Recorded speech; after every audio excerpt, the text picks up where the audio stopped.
coming back to, the issues, Professor, some are wondering, does Nigeria even have business, talking about subsidy in the first place? Here we are with 4 refineries that are maribound somehow, and with a president, who came on the promise that he's going to revive these refineries, and in every year, I don't know, like yesterday, each year we'll try to build additional refineries. So the refineries are still comatose. We haven't seen any refinery added to the 4 we have. Otherwise, some say we don't even have business importing refined petroleum products. How are you looking at this? Right. So I have friends who work in the NNPC who will tell you refining oil, refineries is not a profitable business for any. Okay. Right. So we still keep this is so this is the truth. And what we do in Nigeria government is everywhere doing everything but doing nothing. So unless private enterprises can take over refining oil, government cannot and will not be able to do it well. That's why maybe Dangote, with the help of the government, is coming up, and we need more of those to be able to do that. If we wait for government to rebuild refineries and bring oil, they will tell you it's not a profitable venture. Number one. Number two, so World Bank is recommending. These are recommendations, and they are not recommendations based on some empty thing. Yeah, they may be in Washington, D.C., but we get money, we borrow money from the outside world, right? And they have to protect their interest, right? Absolutely. You are over borrowing and you've been financially reckless. So we have to be able to submit to some of those terms. Absolutely. So, it's not about, you see, the point is, the honest truth, let me finish. It's not, look, I'm not an economist, but look at the numbers. He's been talking about billions in petrol, billions in this, I just came back from home, Kazana. I just came back from Ruga in Kaba.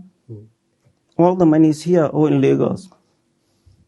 It does not translate into the people. That's right. It doesn't.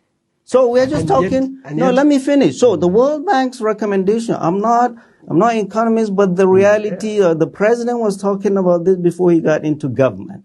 They are now in government and they saw the mess. This subsidy is not sustainable, and Nigeria is broke. We cannot do it. Give you an example, 2022 budget and this World Bank. The 2022 budget, I'm not a doctor, 2022 budget budgeted 3,000 naira per person per year for health, but budgeted 13,000 naira per person for fuel subsidy. So you can see the contradiction. Right, so we are not investing in human beings. We are investing in flyovers and roads. And the honest reality is that this subsidy, so-called subsidy, is not sustainable. And they know the truth. This is their recommendation. They are recommending. Yeah, but what Mr. Benga is actually telling us is that, yes, okay, we know that, there's this fault line. We know for sure that, the subsidy is not sustainable. But for a government that is already presiding over an economy that is in the red, so to speak, with inflation, high inflation, devaluation of the naira, the excruciating hardship, in the land and all of that, and then a government, that is also approaching a general election, a 2023 election. Should it contemplate, coming up with this policy, at this point in time? Right. So I will tell you, one of the main recommendations, the price of oil is going up, but we are not seeing commensurate revenue into Nigerian coffers because of this subsidy. So guys, do something. One of the things they recommend is, remove subsidy on PMS. And I looked at their logic. I didn't see the logic in the logic.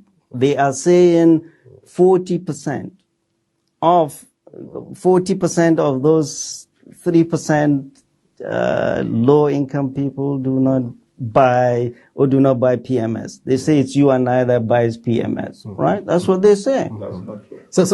That's what they say. No, that's what they say. So they are saying the government, I'm reading, they are saying the government is subsidizing essentially what you and I, the so-called elites, consume, which is not true. You look at the roads are applied by golf, by buses, by whatever, where the masses go.